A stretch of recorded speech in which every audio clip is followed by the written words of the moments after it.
বাবা ছোটবেলায় মারা গেছে, আমার বাবার কথা মনে নেই। আচ্ছা। আর আমার মা ছিল, ওকে। আর ভাইয়েরা ছিল। তো ভাইয়েরা তো আমরা পিঠাপিঠি ভাই বোন, কেউ ইনকাম সোর্স ভালো ছিল না। আমার বাবার কিছু সম্পত্তি ছিল, এটুকুই যথেষ্ট। 10 ভাই বোনের মধ্যে আপনি ছোট সবার? হ্যাঁ, আমি সবার ছোট। আমি যখন 6 থেকে 7 উঠছি, তখন আমার মেজো ভাইয়ের বউ, আমার ভাবি, তারই আত্মীয় আমার হাজবেন্ড। তো একদিন হঠাৎ করে আমার মাকে বলে যে ওকে বিয়ে দিলে ভালো ছেলে আছে। তো কোথায় ছেলে? আমারই ভাই ঢাকাতে বাড়ি টাড়ি আছে, এরকমের অবস্থা শান্তি ভালো। ও তো একটু চলাফেরা স্টাইলিস্ট করে, তাহলে ও ঢাকাতে মানাই থাকতে পারবে, ও ভালো হবে। ঢাকায় বাড়ি আছে এটা বলে? হ্যাঁ হ্যাঁ, আচ্ছা, ঢাকাতে বাড়ি আছে। তো এরপরে আমার ভাইয়েরা বলল যে ঠিক আছে, বিয়ে তো দিতে হবে, ঠিক আছে, যদি ভালো ছেলে হয় তাহলে দেখেন, আপনারও ননদ আর আমাদেরও বোন, তো ভালো হইলে দেখেন। আপনার যেহেতু আপনার জানাশোনা, আপনার মামাতো ভাই, তো আপনার চিনে পরিচয়। জি। বলছে হ্যাঁ ভালো, কিন্তু 2 ভাই আর 5 বোন, 1 বোন মারা গেছে, 4 বোন আছে, এ বড় ছেলে, আর বাবাও ভালো চাকরি করে, এয়ারপোর্টে চাকরি করে। তো এরপরে দেখাশোনা 1 সপ্তাহের ভিতরে আমাদের বিয়ে হয়। আচ্ছা। 1 সপ্তাহের ভিতরেই আমাকে এক শুক্রবার দেখতে যায়, পরের শুক্রবারে আমাকে বিয়ে হয়ে নিয়ে আসে, ঢাকাতেই নিয়ে আসে। তো যখন আমার বিয়ে হয়েছে, তখন আমার মা ভালোই অনুষ্ঠান করে আমার মার সাধ্য সামর্থ্য যতটুকু হয়েছে দিছে। তো এদিকে আমার হাজবেন্ড কিছু করতো না, সে বেকার ছিল। আচ্ছা। তো আমাদের বিয়েটা হয়েছে এইভাবে যে আমার ননদের হাজবেন্ড এবং আমার ফুফাতো দেবর, তাকে দেখাইয়া বিয়েটা হয়েছে যে এই ছেলে আর এই কোম্পানিতে চাকরি করে। তখন চিত্রা একটা লোশন কোম্পানির ছিল, এখন আছে কিনা বলতে পারি না। তো বলছে এখানে চাকরি করে। তো আমার ভাইয়েরা যখন দেখতে আসছে, ছেলে দেখায় নাই, বলছে ও অফিসে চলে গেছে, ও তো নাই। তো এইভাবে ঘুরে ফিরে আইসা পড়ছে। তো আমার ভাবির উপরে ডিমান্ড করিয়া যে তাহলে তার যখন মামাতো ভাই, তো ভালো, আমার তো বাবা নাই, ভাইরাও অতটা ইয়া করে না। তো এভাবে করে বিয়ে হলো। তো এরপরে দেখি কি যে সে বেকার, সে কিছু করে না। ওই অফিসেই যদি একজন ড্রাইভারের দরকার হয়, তখন আর কি তারে আমার ওই ননদের হাজবেন্ড ডাকে। ওই অফিসে আমার ননদের হাজবেন্ড কাজ করে। তো সে ডাইকে নিত যখন আর কি লোকের দরকার হইতো এক্সট্রা। তো এইভাবে ঘোরাফেরা করে। তো আমার তো অতটা বয়স না, আমিও তো ছোট মানুষ। এরপরে এদের ফ্যামিলিও বড়, আর ঢাকা শহরে আইসা, আমি গ্রামের মেয়ে, ঢাকা শহরে আইসা আটকা পড়ে গেছি। আমার ভালো লাগতো না, আমি কান্নাকাটি করতাম। এরপরে আমাকে একবারে সে প্রথম থেকে 10 দিন পরে নিতে আয়, যে ঢাকা শহরে বিয়ে হয়েছে, এত দূরে সবাই যাব, একটা খরচের ব্যাপার স্যাপার, তো কয়েকদিন থাকুক, এরপরে নিতে আসি। তো আমার যখন নতুন অবস্থায় আমার কেমন জানি তাদের ভালো লাগতো না, এবং আমার হাজব্যান্ডেরও তার মা যেটা বলতো সেটাই, মার কথা মতো। তো আমি যে তার নতুন বউ, আমার সাথে যে কিভাবে একটা আচরণ করা, কিভাবে একটা ওটা তার ভিতরে নাই। আচ্ছা। তো আমি না তখনই দেশে যেয়ে খুব কান্নাকাটি করতাম, কিন্তু কাউকে কিছু বলতাম না। তো কান্নাকাটি করতাম যে আমার এত দূরে বিয়ে দিছে, কেমন জানি লোকটা, তো ভালো লাগে না আমার। তো আমার মা ওটা কেয়ার করতো যে আমি তো সবার ছোট, তাহলে আমি এত কান্নাকাটি কেন করি। আর আমার হাজব্যান্ডকে দেখলে আমি ভয় পাইতাম। হ্যাঁ। তো এরপরে মা জিজ্ঞাসা করতো কি সমস্যা, আমি কই আমার না যাইতে ভাল লাগে না, কেমন জানি আমার ওইখানে থাকতে ভাল লাগে না। তো আমার ভাই বলে কি যে তো ছোট মানুষ, বিয়ে হয়ে গেছে, আর কোনোদিন তো তোমাকে ছাড়া থাকে না, এই জন্য ওর হয়তো থাকতে ভালো লাগে না। তো তুমি এই ব্যাপারে ওকে কিন্তু আশকারা দিও না। ছোট মানুষ, তুমি যদি এখানে থাকতে আশকারা দাও, তাহলে আর শ্বশুর বাড়ি যাইতে চাইবে না। তো থাকতে থাকতে সয়ে যাবে, ঢাকা খোলামেলা থাকছে, গ্রামের বাড়ি খেলাধুলো করছে, এখন আটকা পড়ে গেছে, ওর ভালো লাগে না। তো এইভাবে করে মনে করেন 2-3 মাস থাকছি। 2-3 মাস থাকার পরে আবার আমি কান্নাকাটি করছি যাওয়ার জন্য, আমি মায়ের কাছে যাব, আমি এখানে থাকবো না। এবার আমার শ্বশুর আমাকে দিয়ে আসতো, শ্বশুর দিয়ে এসে আবার মনে করেন সপ্তাহ বা 15 দিন পরে আবার শ্বশুর গিয়া নিয়ে আসতো।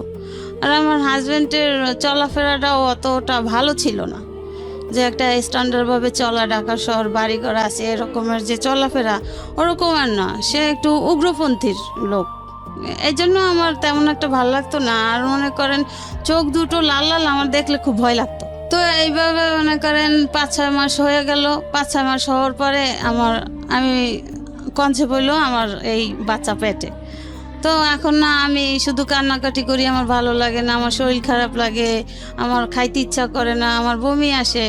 এইভাবে করতে করতে কান্নাকাটি করতে করতে তো আমার শ্বশুর খবর দিল আমার বাইরে যে তাহলে আমি তো এখন যাইতে পারবো না, তো আপনার বোন থাকতে চায় না, আয়সা নিয়ে যান, আবার গিয়া কয়দিন থাকুক, তারপরে আবার আমি গিয়ে নিয়ে আসবো। তো এভাবে করে আমি অসুস্থ খাওয়া দাওয়া করতে পারি না। এরপরে আমার এক ননদ, মানে যেই ননদের হাজবেন্ডের ইয়াতে আমার বিয়ে হয়েছে, ওই ননদ আমাকে ডাক্তারের কাছে নিয়ে গেল। ডাক্তারের কাছে নেওয়ার পরে টেস্ট করার পরে বলছে আপনাদের সুখবর, কিন্তু আপনাদের যেহেতু আপনাদের ভাবি তো বাচ্চা মানুষ, এ কাজটা তো ঠিক হয় নাই। যাই হোক, এখন আপনারা সাবধানে থাকবেন, এর প্রতি যত্ন নেবেন। তো এই কথা শোনার পরে আমি কান্নাকাটি শুরু করে দিছি, আমি কিভাবে কি করব, এটা কেন হবে, এটা কিভাবে হবে, এভাবে আমি প্রশ্ন করি। তো এরপরে আমার ভাই আইসা আমাকে নিয়ে গেল দেশে যাওয়ার পরে মনে করেন আমার স্বামী বেকার, তেমন একটা আমাদের কেয়ার করে না, সে তার মায়ের কথা মতো চলে, তার যখন মন চায় সে ঘরে আসে, না মন চায় না আসে, সে বাইরে থাকে, এভাবে করে। মানে সে বিয়ের আগেও যেভাবে কইরা আসছে, তো বিয়ের পরেও সেটাই করতেছে। তাকে বিয়ে করছে যে সে ঘরে আসবে, সে কাজবাজ ঠিক মতো করবে, কিন্তু তার ভিতরে সেটা নাই। সে যে এখন একজন বাবা হতে যাচ্ছে, সে অনুভূতি তার নাই। তো সে আগে যেভাবে চলে আসছে ওভাবেই সে চলতেছে, তখনও কিছু করে না, কাজকর্ম করে না, তখনও সে কিছু করে না। তো এরপরে মনে করেন ওই যখন যে কাজে কেউ ডাকে ওই কাজ করে, এমনি সে রেগুলারলি একটা চাকরি বাধা করা সেটা সে করে না। ঢাকাতে কি বাড়ি ছিল? হ্যাঁ, ঢাকাতে বাড়িতে। কোথায় আছে? কোথায়? এয়ারপোর্টে। এয়ারপোর্টের কোথায়, কোন এলাকায়? এয়ারপোর্টে রেল লাইনের ওই পারে মোল্লারটেক। আচ্ছা, ঠিক আছে, হ্যাঁ বলেন তো। এরপরে মনে করেন আমার শ্বশুর বিমানে চাকরি করে এয়ারপোর্টে। তো এরপরে তো বাচ্চা পেটে, এখন আমি অসুস্থ, দিনে দিনে আরও অসুস্থ হয়ে যাচ্ছি, খাওয়া দাওয়া করতে পারতেছি না। এরপরে আমার ভাইকে খবর দেওয়ার পরে আমার ভাই এসে আমাকে নিয়ে গেল। নিয়ে যাওয়ার পরে এরপর কয়দিন পরে ওর বাবা গেছে, ওর বাবা যাইয়ে 2-3 দিন থেকে চলে আসছে, আমি আর আসি নাই। তো আমার ভাবিরাও বলে যে ছোট মানুষ, দেখো তুমিও নাকি তেমন একটা কেয়ার করো না, তুমি এরকমের করো, আমরা তো জানি যে তুমি ভালো একটা চাকরি করো, কিন্তু এটা যাই না, আমরা তো বিয়ে দিছি, এখন তুমি স্বামী, তুমি যদি চাকরি না করো আর যদি কাজবাজ না করো, তোমার যদি ইনকাম না থাকে, তাহলে সে বউয়ের মূল্যটা কেমন থাকে? হ্যাঁ। তো এদিকে মনে করেন আমার শাশুড়ি নাকি আমাকে পছন্দ করতো না। এটা মনে করেন আমার শাশুড়ি আর শ্বশুর দুইজনে মানে কইরা আমার শ্বশুর আমাকে পছন্দ করে নিছে, আর আমার শাশুড়ি চাইছিল তার বোনের মেয়ে আনতে তার ছেলের জন্য।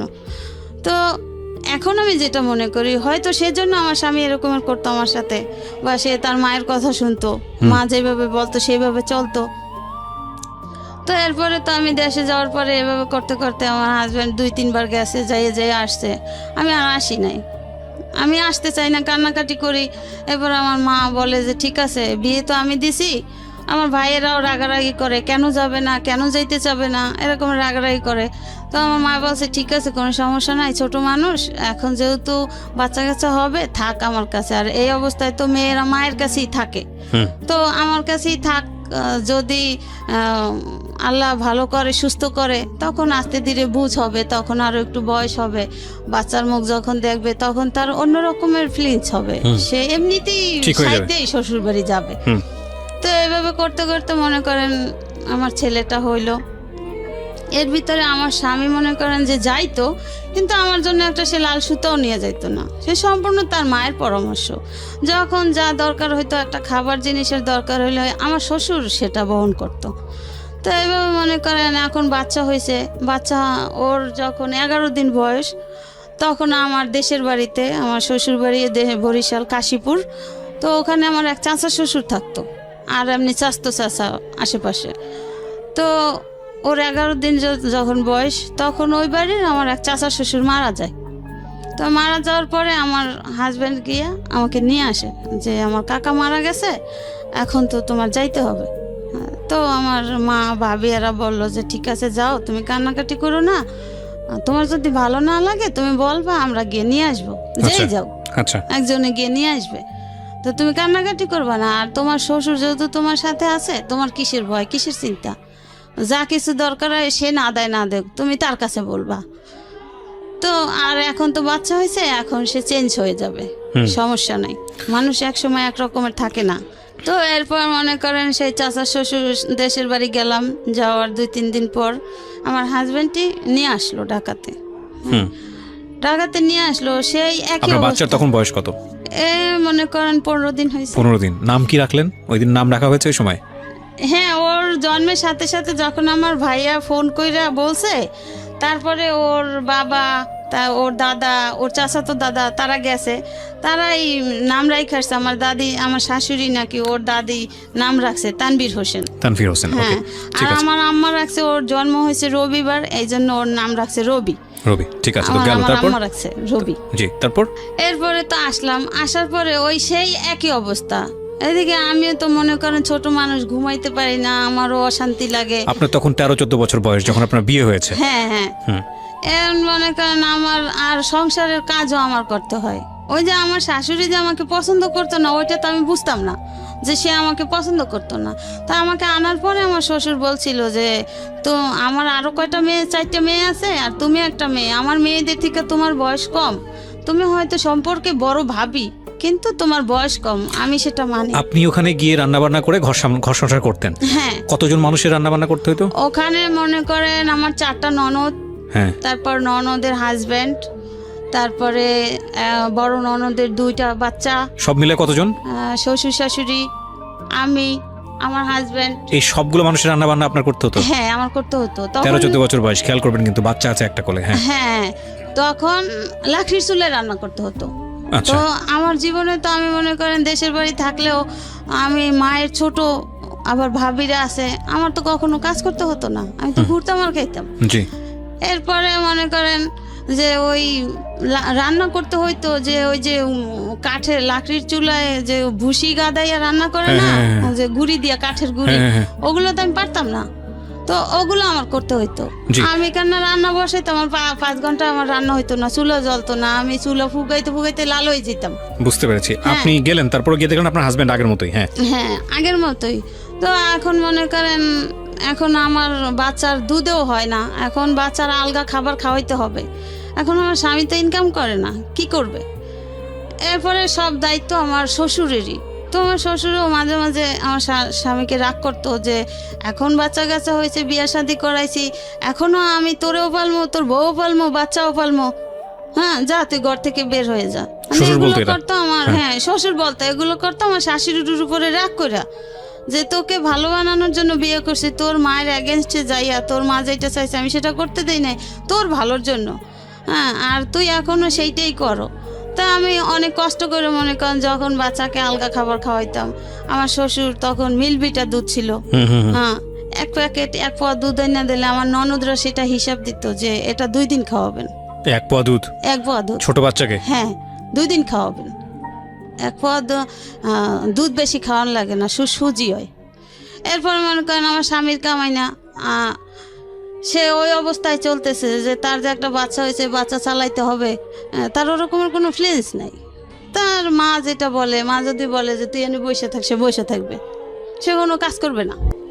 বড় হইতেছে, আরও বাড়তেছে, আমার বুকের দুধে হয় না।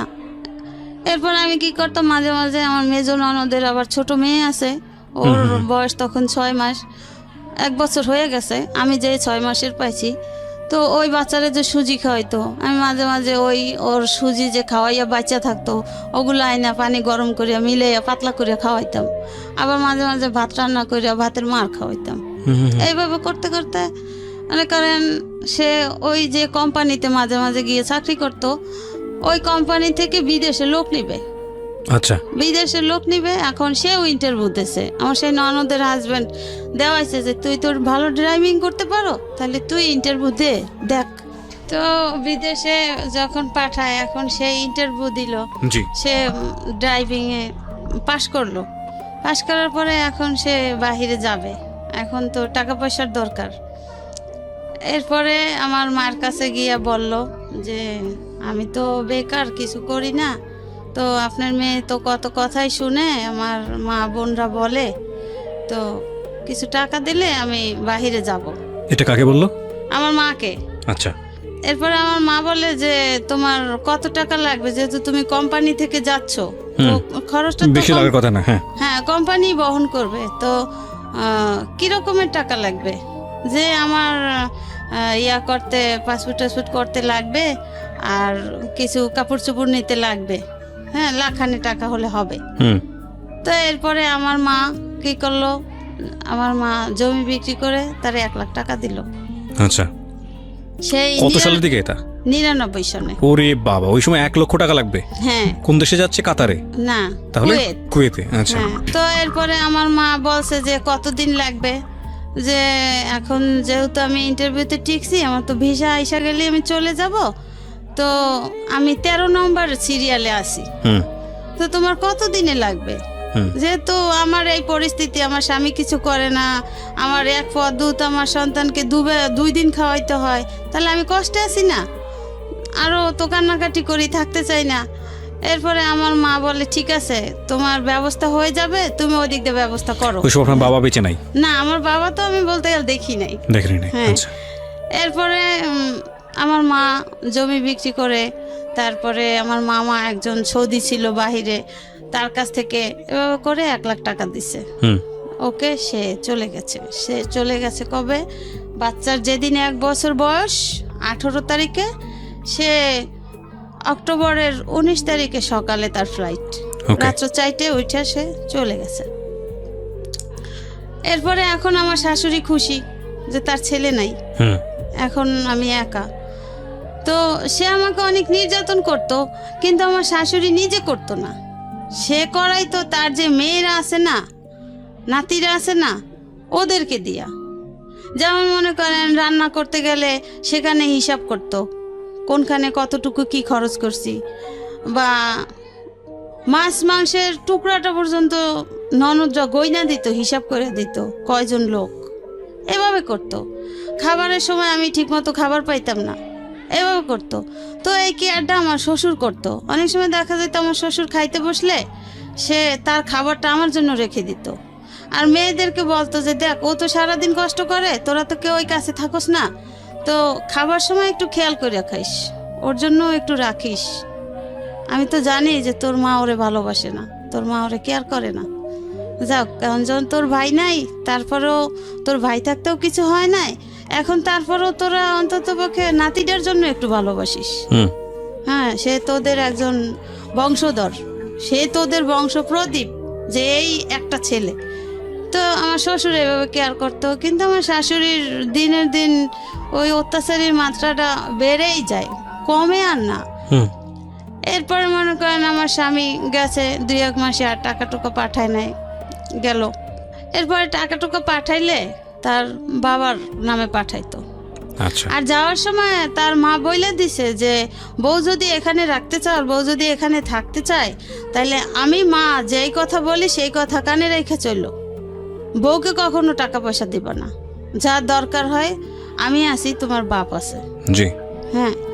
তো কিবরিয়া ভাই, আরেকটা কথা, যে বাচ্চা যখন হয়েছে, বাবা তো সন্তানকে কিছু দিতে পারে, তো প্রথম ঈদ বাচ্চা হওয়ার পরে তো আমি বলি কি যে তোমার ছেলে, তুমি কি কিছু দিবা না ছেলেকে? ঈদ আসছে, এখন কিছু বলে না, কিছু না বলে তো আমি তো তারে জ্বালাই রয়েছি যে কালকে ঈদ, তুমি আমার ছেলের জন্য কিছু আনলা না, যে কেন?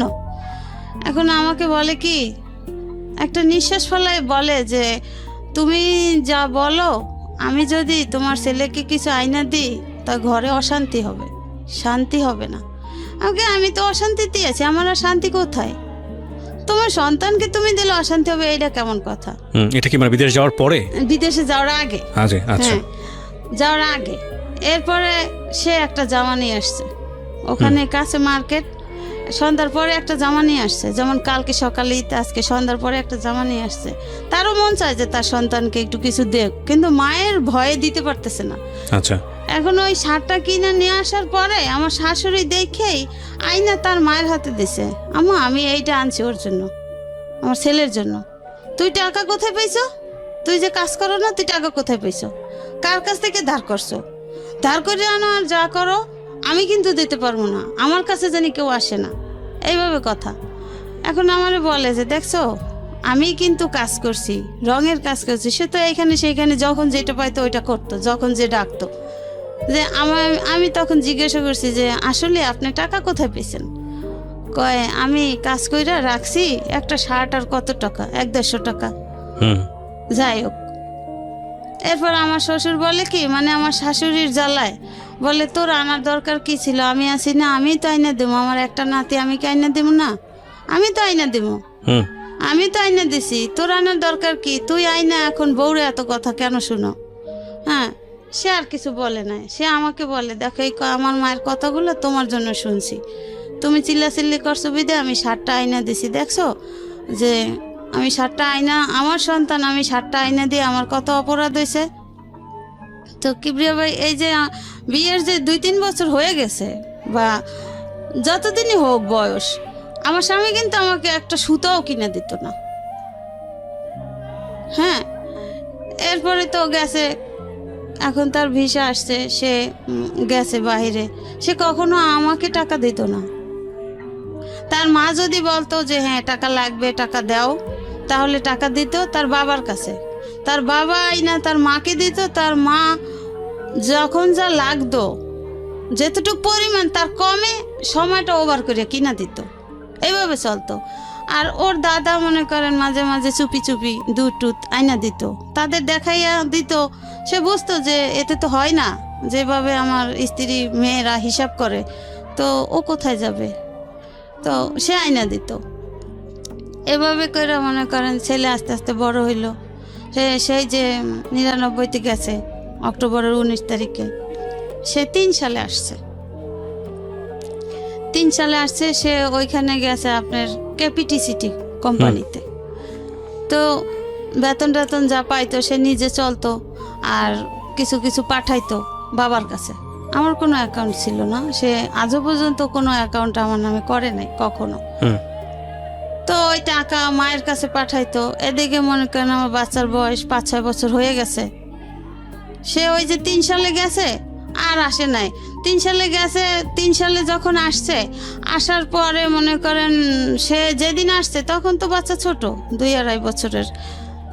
তখন ওই ওর ফুফাতো ভাই বোন ওর বাবাকে মামা ডাকতো, ও মামা ডাকতো। ওর যে বাবা, ও তো আর সেটা বুঝতো না। ওরে বললো ওই যে সবাই মামা ডাকে, ওই যে আপুরা ভাইয়ারা মামা ডাকে, আমারও মামা। ঠিক আছে, তুমি যদি মামা ডাকে ভালো মনে করো ডাকো, যখন বুঝবা তখন বাবা ডাকবা। এরপরে কি স্যার, আমার স্বামী 3 সালে আসরে আজানের পরে আসছে, সন্ধ্যার আগে আগে, মানে বিদেশ থেকে। হ্যাঁ। কত বছর পরে? ওই যে 99-তে গেছে, 4 বছর পর, আর 3 সালে আসছে। তো আসার পর ওই 3 সালে আর কি বাড়ি করতেছে। যে আমার স্বামীরও কিছু টাকা হয়েছে, আমার দেবরও বাহি থাকে, তারও টাকা আছে। আবার আমার শ্বশুর 2000 সালে পেনশন পাইছে। এই টাকা টাকা মিলে এখন বাড়ি করতেছে। যে ব্যাংকে থাকলে তো খরচ হইবে আস্তে আস্তে, তার সাথে বাড়ি করলে এটার ইনকাম দিয়েই চলা যাবে। তো এইভাবে 3 বাপুতে মিলে জিলা বাড়ি করতেছে। তখন ওর বাবা এসে 3 তলার ছাদ দিছে। তো যেদিন ভাই আসছে সেদিন সারা রাত্র আমার শাশুড়ি আমার স্বামীর আমার কাছে আসতে দেয় নাই। সে ছাদে রাখছে, বাড়ির কাজ চলতেছে, রড পাহারা দিতে, রড চুরি হয়ে যায় এই জন্য। তা আমি তো ছেলে নিয়ে ঘুম, আমি আর বুঝতাম না যে আমার শাশুড়ি যে আগেও চায় না যে আমাদের স্বামী স্ত্রীর মিল থাকুক বা আমরা ভালো একটা হ্যাপি জীবন যাপন করি, ওটা সে কখনো চায় নাই। ওই যে তার স্বামীর সাথে সে বলছে যে আমি শান্তিতে থাকতে দেব না, সে তার জিতটাই বহল। তা আমার তো আর অত দূর বোঝার মতো বয়স হয় নাই, আমার তো অত দূর বোঝার ক্ষমতা নেই। তো এরপরে আমার যাক ভালো কথা, আমার শাশুড়ি যেটা বলে ওতেই আমি খুশি। কিন্তু এদিকে মনে করেন এত বড় সংসারে সম্পূর্ণ কাজ আমার করতে হয়। এর ভিতরে আমার শ্বশুর আমাকে হেল্প করে, মাঝে মাঝে সে থালাবাটি ধুইয়া দেয়, সে একটা কাজ কইরা দেয়। ঘরে দেখলো ময়লা, সে নিজে ঝাড়ু দিয়ে দেয়। এইভাবে আমার শ্বশুর মারা গেছে, সে নাই। এরপরে মনে করেন আসলো, এখন রাতটা তো ওভাবে গেল। সে সারা রাত্র নিয়ে মা ভাই বোন মা সবাই গল্প করলো। আমি তো রাতের বেলা উঠে উঠে কিছুক্ষণ পর পর দেখি সে এখনো রুমে আসে নাই। ঠিক আছে, সে তার মায়ের সাথে গল্প করে করুক, আমি আমার ছেলে নিয়ে ঘুমাই আছি। তো এরপরে এখন দেখা যায় কি যে ওই দিনের বেলাও যে মনে করেন আমার হাজবেন্ড আমার কাছে আসলে যে তার একটা ভালো লাগা, ওই জিনিসটা আমার শাশুড়ি সহ্য হয় না। তখনই সে ডাকাডাকি শুরু করে দেয়, হ্যাঁ এই কাজটা কর, ওই কাজটা কর, বোর কোনো কাজ নাই, রুমে যাইয়ে ঢুকছো, এই করছো সেই করছো। তো একদিন মনে করেন বিকালবেলা আমার নিজে কানে আমি শুনে ফেলাইছি, আমার শ্বশুর আমার শাশুড়িকে বলে যে আচ্ছা তুমি কি এরকমের বয়সের ছিলে না? তুমি ছেলেটা এত 2-3 বছর পর বিদেশ থেকে আসছে, তুমি সারা রাত্র নিয়ে রাখলা ছাদে, এরপরে এখন একটু বউর কাছে আসতে দাও না, কথা বলতে দাও না, এটা কেমন? তোমার কি এই বয়সটা ছিল না? আপনার হাজবেন্ডই বা শুনতো কেন ওনার মার কথা? মা যা বলতো সেটাই শুনতো সবসময়? মা যেটা বলতো সেটাই শুনতো, আর সে তার খালাতো বোনকে পছন্দ করতো। ও আচ্ছা আচ্ছা, ঠিক আছে। এখন মা বলতো যে ওই মেয়েই তোর জন্য আনবো, ওই মেয়েই তোর জন্য আনবো, যেভাবে এরে তারাই দিব, এরে রাখবো না। ও ওকে। হ্যাঁ, এটা তোর বাপের পছন্দ, আমার পছন্দতে আমি তোরে বিয়া দেব, আমি ওই মেয়েই আনবো, আমার বোনের মেয়েই আনবো তোর জন্য। তো এইভাবে এই জন্য এইটা মনে করেন কিবরিয়া ভাই আমি অনেক পরে জানতে পারছি। ওকে। ওই যেই মেয়ে পছন্দ করতো ওই মেয়ের কাছ থেকে। ঠিক আছে, তারপর কি হলো? শ্বশুর বলল মনে করেন দিনের বেলা সে এরকমের করতো। এরপরে সে মায়ের সাথে রাগ কইরা আমার দেশের বাড়ি চলে যায়, আমাদের বাড়িতে। মায়ের সাথে ঝগড়াঝাটি কইরা যে আমার মা কেন এমন করে, আমি এত বছর পর বিদেশ থেকে আসছি, আমার মা তো আমার বউয়ের সাথে মিশতেই দেয় না, কারণটা কি? আর সে আমি আমার বউয়ের পাশে বসলো আমার মায়ের জ্বালা হয়ে যায়, কেন এমন কেন করে? সে রাগ করিয়া আমার মায়ের কাছে গেছে, যাইয়ে বলছে যে আম্মা এই ব্যাপার, আমি রাগ করে আসছি। মনে করেন বিদেশ থেকে আসার 3-4 দিন পরে।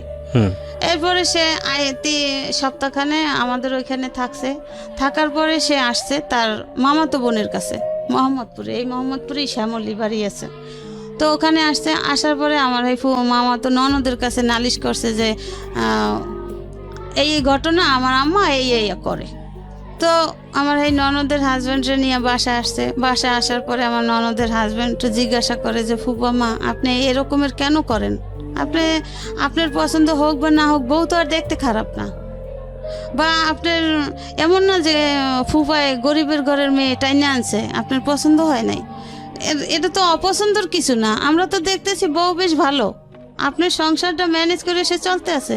সে যদিও আপনার মেয়েদের থেকে বয়সে ছোট কিন্তু সম্পর্কে বড়, তারপরও গ্রামের মেয়ে চালু আছে, কাজ কাম সবই তো আপনার কইরা যাইতে আছে, তাহলে আপনি কেন এমন করেন? এইভাবে করতে করতে কিবরিয়া ভাই সে 2 মাসের ছুটি আনছিল, সে মায়ের জ্বালায় আর থাকতে না পাইরা সে মনে করেন 15 দিনের মাথায় আবার চলে গেছে। সে আর থাকে নাই, 15 দিনের মাথায় আবার চলে গেছে। যাওয়ার পরে যখন গেছে তখন আমারে বলছে কি যে যদি আমার মায়ের জ্বালা যন্ত্রণা সহ্য করে তুমি থাকতে পারো ছেলেকে নিয়ে তাহলে থাইকো, আর যদি না থাকতে পারো তাহলে তুমি চলে যাও। এখন মনে করেন ওদিকে আমার বাবা নাই, আমার মা অসুস্থ, স্ট্রোক করে অসুস্থ হয়ে গেছে। তো আমার মায়ের সেবা কে করে? আর আমার ভাইরা আছে, সবাই বিয়ে শাদী করছে, সবার সংসার আছে, সবারই মোটামুটি আয়। এখন আমি যে বাচ্চাটা নিয়ে যে বাবার বাড়ি যাই উঠবো, ওরকমের তো আমার টেক কেয়ার করার মতো আমার কেউ নাই, তাহলে আমি কোথায় যাব? আর এখানে যাই হোক আমার শ্বশুর তো আছে, আমার শ্বশুর আমার পাশে আছে, যাই হোক তার নাতির জন্য সেই দেখবে, আমার এত চিন্তা করার কিছু নেই।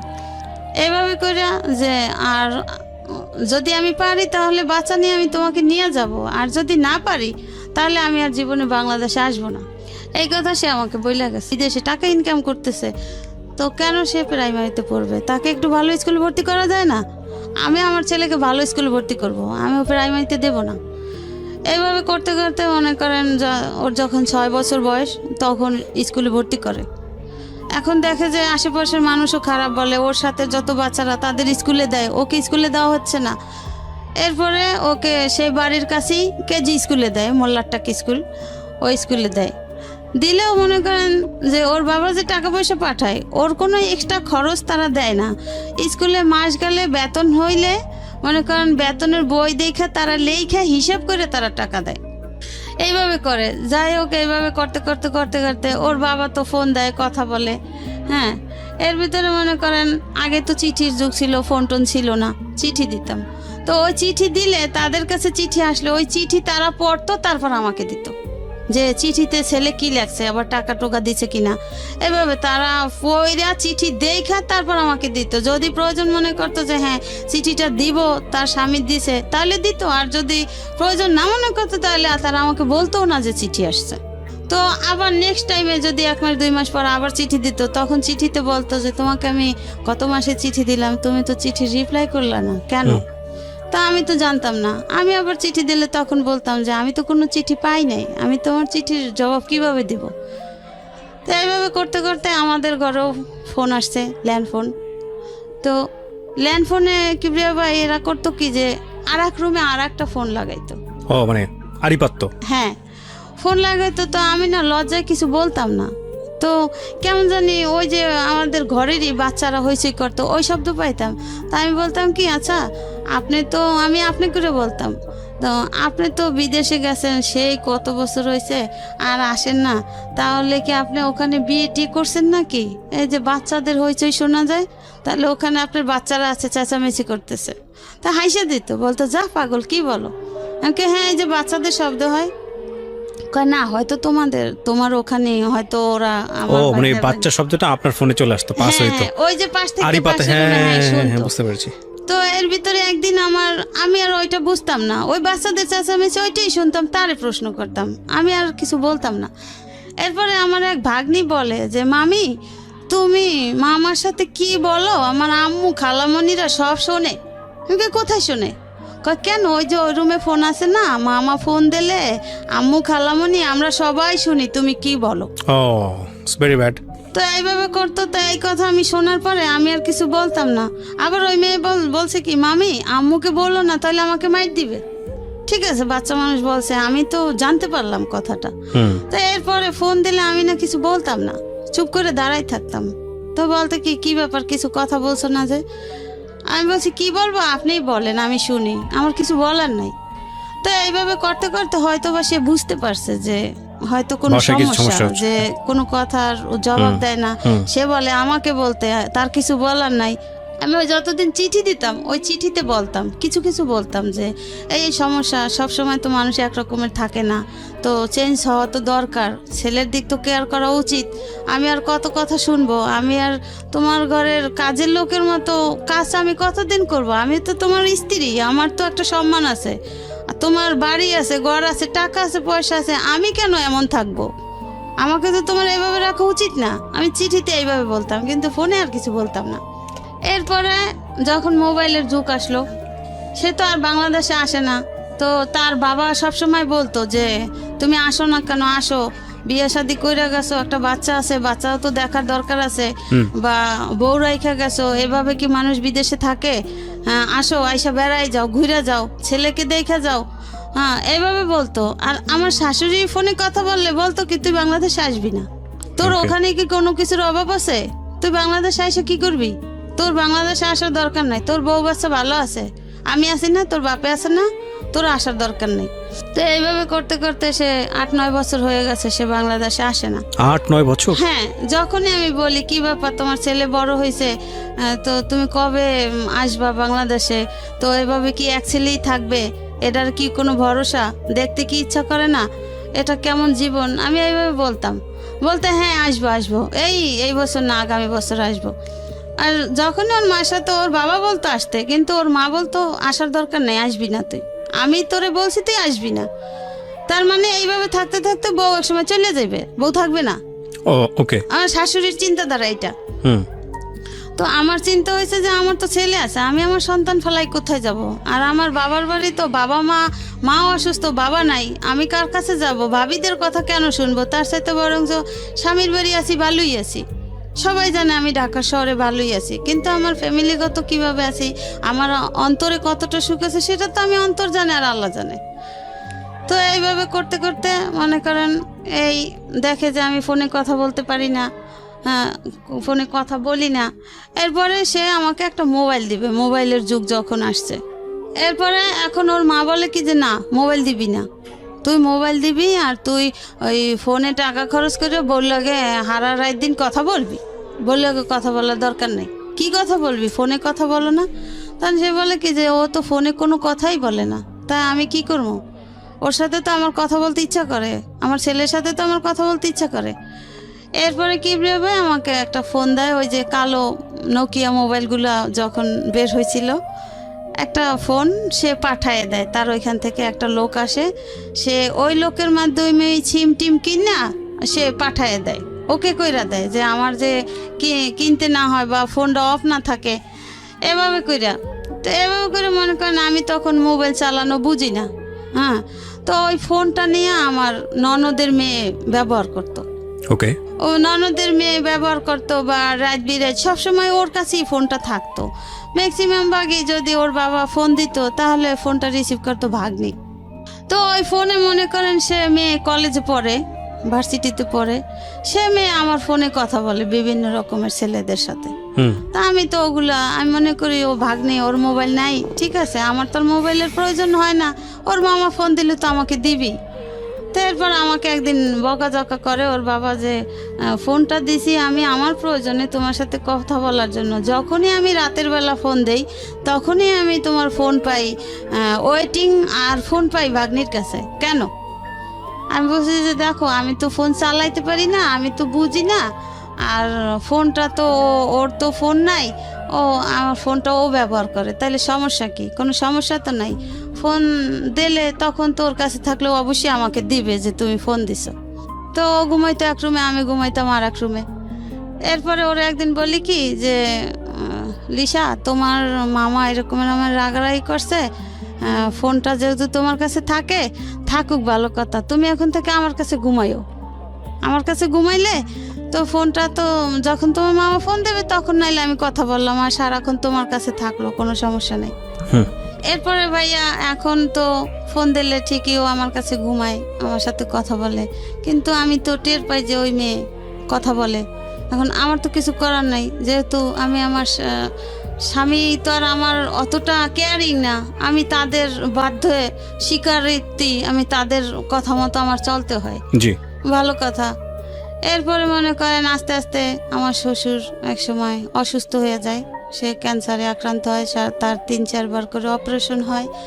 এরপরে সে এখন বলতে গেলে তাকে বলা হয় যে তোমার বাবা অসুস্থ, তুমি আসো, যে বাবাও রিকোয়েস্ট করে কিন্তু সে আসে না, কিন্তু তার মা তাকে পারমিশন দিচ্ছে না যে সে আসবে। আমি বলি যে দেখো মইরা গেলে হয়তো আর কোনোদিন দেখবা না, হ্যাঁ অন্তত আইসা যাও, একবার আইসা গেলেও তো বাবারে দেখে গেলে, এরপরে মইরা গেলেও আফসোস থাকবে না, কিন্তু সে তো আফসোস করে, আসো। এদিকে ছেলেও মনে করেন 5 পাস করে ফেলাইছে, 6-এ পড়ে। ওরে বাবা, সে তো বাবাকে দেখতে চায়। হ্যাঁ, ছেলে তো মনে করেন ওই যে 2.5 বছর রাইখা গেছে ছেলে 3 সালে, ওই যে মা এরকম করছে দেখে 15 দিন থাইকা চলে গেছে, তখন তো বইলে গেছে আমি আর আসবো না, যদি পারি নিয়ে যাবো বউ বাচ্চা, না তার আসবো না। হ্যাঁ, এই অবস্থা। ঠিক আছে, ভালো কথা।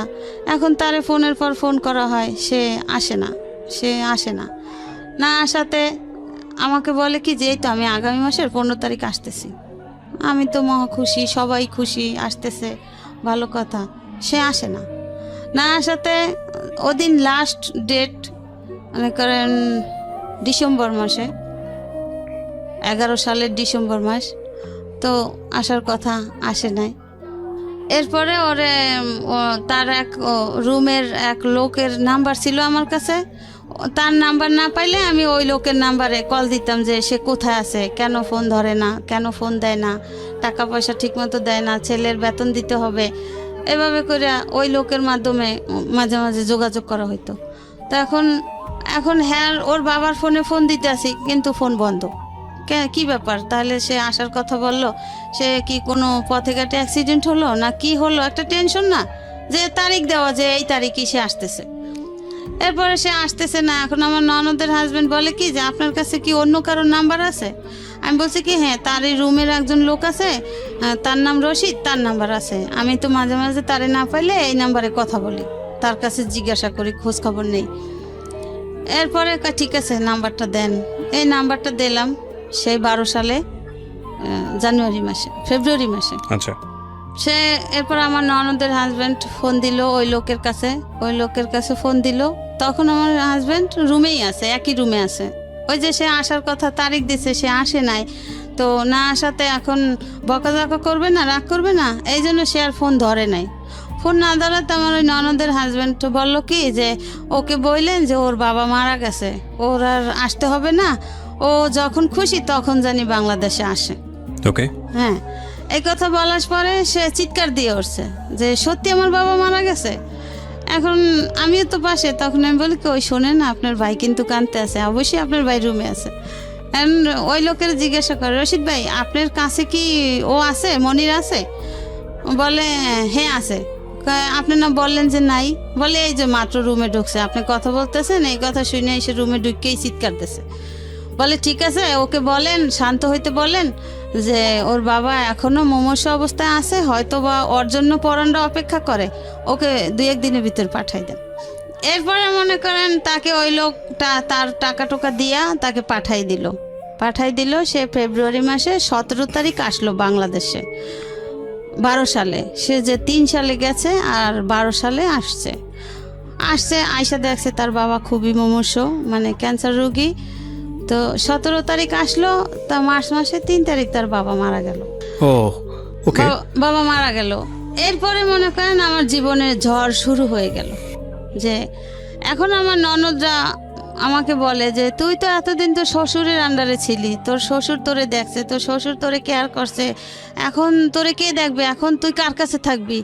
এখন এইখানে তো স্বামীরও কিছু নাই, তোর শ্বশুরেরও কিছু নাই, এখন তুই চলে যা, তুই এই বাড়ি থেকে বের হয়ে যা। এরপরে মনে করেন আমার স্বামী আমার পক্ষে আছে কিছুদিন। এরপরে তারা কি করলো, বলে কি যে তোর বউয়ের সাথে বিভিন্ন ছেলেদের সাথে সম্পর্ক আছে, তো মোবাইলে অনেক কথা বলে।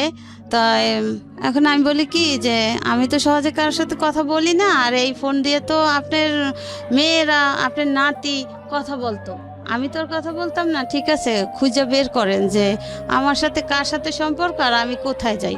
আমার ছেলে যে কিবরিয়া ভাই স্কুলে যাইতো, আমি কিন্তু স্কুলে যাইতাম না, কেন আমি মনে করেন সবসময় একটু পর্দায় থাকার চেষ্টা করতাম, আর আমি 5 ওয়াক্ত নামাজ পড়তাম, আমি সহজে বাইরে বের হইতাম না। যে আমার স্বামী নাই, আমার একজনে একটা কথা বলতেই পারে, একজনে একটা কথা বলে ফেলাইতে পারে, যেহেতু আমার ঘরের পরিস্থিতি ভালো না, আমার ঘরের মানুষই আমার পছন্দ করে না, ভালোবাসে না, তাহলে আমার তো সেইভাবে চলতে হবে। এইভাবে করতে করতে এখন মনে করেন আমার স্বামীরে এমনভাবে করে লইছে।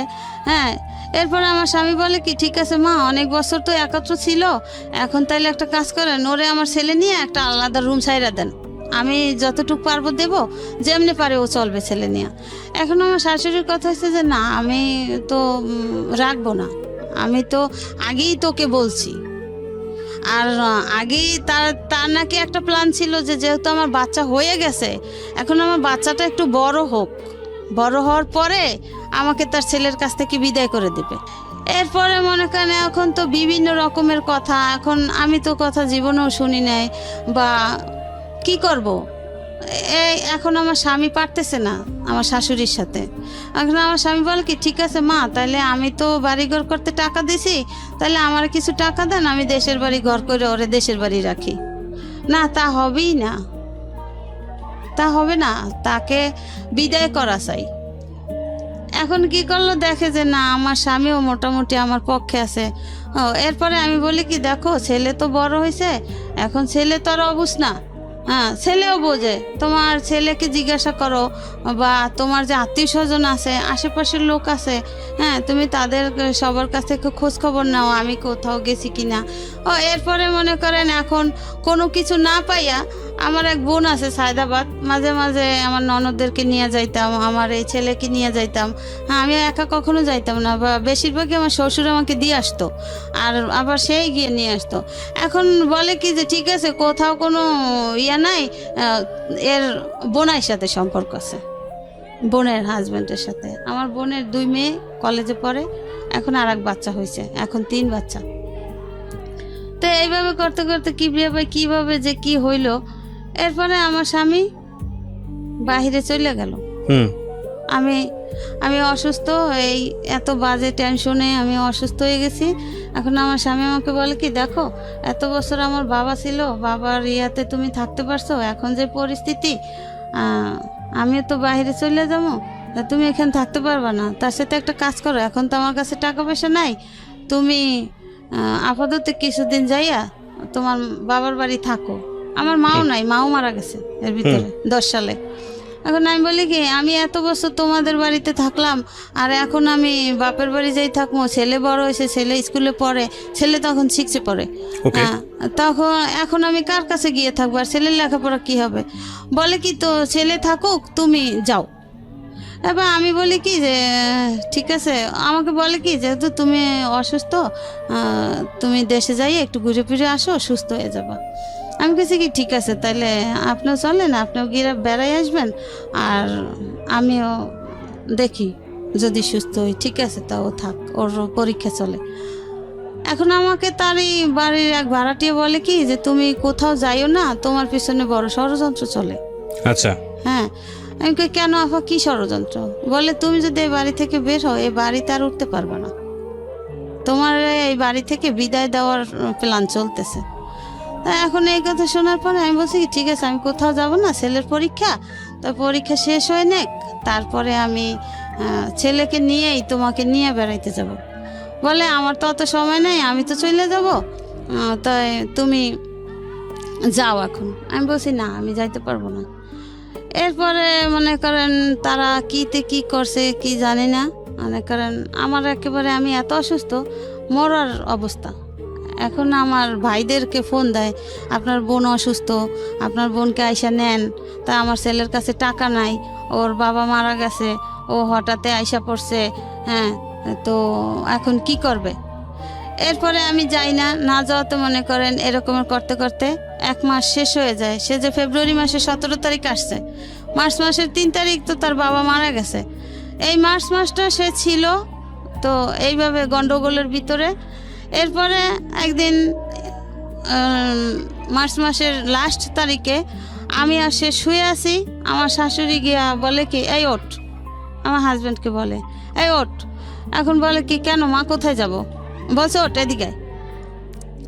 গেছে অন্য রুমে ডাইকে নিয়ে, পাসপোর্টটা ছিল তার মায়ের হাতে। বলছে তুই এখন এয়ারপোর্ট যাইয়া পাসপোর্ট ওকে করে তুই কালকে সকালের ভিতর চলে যাবি, তুই থাকতে পারবি না। আমি তো তখন থাকলে তো আমি খাবো। আমাকে থাকলে তো তুমি খাবো মানে কোথায় যাচ্ছ? কাজ যে আমি কিছুক্ষণ পরে চলে যাচ্ছি। এই এপ্রিলের 1 তারিখ। এখন আমি তো এটা শুই না, আমি কান্নাকাটি শুরু করে দিছি। আমি কই দেখো তোমার এই পরিস্থিতি, তোমার মা বোনরা এরকমের করে, তাহলে আমি ছেলেটা নিয়ে কি করব? না জানি আমার এরা মাইরেই ফেলাইবে, আমি থাকতে পারবো না।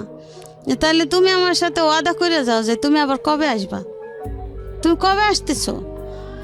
এরপরে বলে কি আমি তোমার সাথে ওয়াদা করলাম, আমার ছেলে বড় হয়েছে, আমি তো বাবা মারা গেছে এই জন্য আসছি, তো আমার ওইখানের চাকরির মেয়াদ শেষ, তো আমার এমনি মনে করো এই বছরের জুন মাসে আমি আসতাম, হয়তো একেবারে আসতাম না, হয়তো ছুটিতে আসতাম, তো এখন আমি যাই, তো জুন মাসে আমি অবশ্যই আসবো।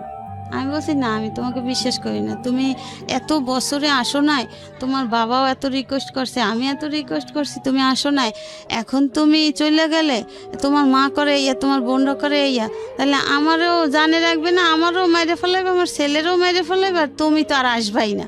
এরপর আমার হাতে হাত দিয়ে বলে কি না, আমি তোমার সাথে ওয়াদা করছি, আমার ছেলে বড় হয়েছে, আমার ছেলের জন্য আমাকে আসতে হবে, আমি চলে আসব, আমি আমার ডেট শেষ জুন মাসে, আমি জুন মাসে ঠিক চলে আসবো। আমি বলছি ঠিক তো? বলে হ্যাঁ ঠিক। এরপর ঠিক ওই সময় ওর মা বলছে কি তুই যে এই যাও, তুই আর বাংলাদেশে আসবি না, এটা আমার লাস্ট কথা। আর ওই যে বাজে কথা বইলা টইলা মোবাইল নিয়ে গেছে। এখন আমার স্বামী কয় কি যে ঠিক আছে মা, আমি মোবাইল তোমার কাছে দিয়ে গেলাম, ও মোবাইলে কথা বলবে না। আর আমি জানি যে প্রায় সময় রাত জায়গা আমার সাথে কথা বলতো, আমিই কথা বলতাম। এখন তোমার যদি সমস্যা হয়, আর তুমি তো সেই শুরু থেকেই বলছো যে না ফোনে কথা বলা যাবে না, ফোন দিতে না করছো, এবং ঘরে যে ফোন, সেই ফোনেও তোমরা আমাকে কথা বলতে দিতা না, তাও তোমরা বাহির থেকে শুনতা। আমি একটা চিঠি দিলে সেই চিঠিটা তোমরা ওর কাছে পৌঁছাইতা না, সেটা তোমরা গোপন করতা। এরপরে মনে করেন সে আবার জুন মাসের 25 তারিখ সকালবেলা হঠাৎ আইসা পড়ে আসছে। আচ্ছা, আইসা পড়ছে। আইসা বলে কি আমি তোমার সাথে ওয়াদা করছি না, দেখছো আমি আসছি। আমার মা আমাকে যতই বলুক যে আসবি না, আমার ছেলে এখন বড় হয়েছে, আমার সংসার দরকার আছে। আইসা পড়ছে কিবরে ভাই। আসার পরে মনে করেন কয়েকটা দিন সে ভালো ছিল, আমাদের সম্পর্কটা ভালো ছিল। এরপরে যে কি দিয়া কি হয়েছে আমি বলতে পারি না। এরপরে আমার শাশুড়ি আমাকে দেশে নিয়ে দিয়ে আসার পরে আমার স্বামী বলে কি ঠিক আছে তুমি কিছুদিন থাকো, আমি তো আসি। এরপর 2 মাসের মধ্যে সে আবার আমাকে দেশে রাখা, কোনো খোঁজখবর নাই, কোনো খোঁজখবর নেয় না। ছেলে এদিকে ওরে রাইখা দিছে, ওরে রাইখা আমাকে নিয়ে গেছে যে অসুস্থ, সে দেশের বাড়ি হাঁটাচলা করে সুস্থ হবে, মানে মিথ্যা বাহানা। এরপরে যাওয়ার পরে ছেলে রাইখা দিয়েছে, ছেলে রাইখা দেওয়ার পরে মনে করেন সন্ধ্যার পরে ওর যে ফুফাতো ভাই ওকে বলে যে তোর মায়েরে তো বাড়িতে বের করছি, এবার তুইও যা, তুই যেদিক পারো সেদিক যা, তুই তোর মায়ের সাথে যাও নাই কেন? তো ওরে তো নেয় নাই, ওরে বলছে কি যে আমি ওকে বলছি বাবা তুমি থাকো, আমি কয়েকদিন পর আসবো, আমি তো দেখো অসুস্থ। তো অসুস্থটা কি ভাইয়া, আমার এদিকে ডায়াবেটিস ধরা পড়ছে, তো এই জন্য আমি খুব উইক, ক্লান্ত হয়ে গেছি। এরপরে দেশে থুয়ে আসে সে কিছুদিন পরে আগস্টে না জানি অক্টোবরে আমার দেশে দিয়ে আসে। হ্যাঁ, আমার আবার জন্ডিসও হয়েছে, এইসব মিলে জিলে আমাকে দেশে দিয়ে আসে তার মায়ের সাথে নিয়ে। তারপরে দেশে দিয়ে আসার পরে আমাকে ডিসেম্বর মাসে সে চলে যায়।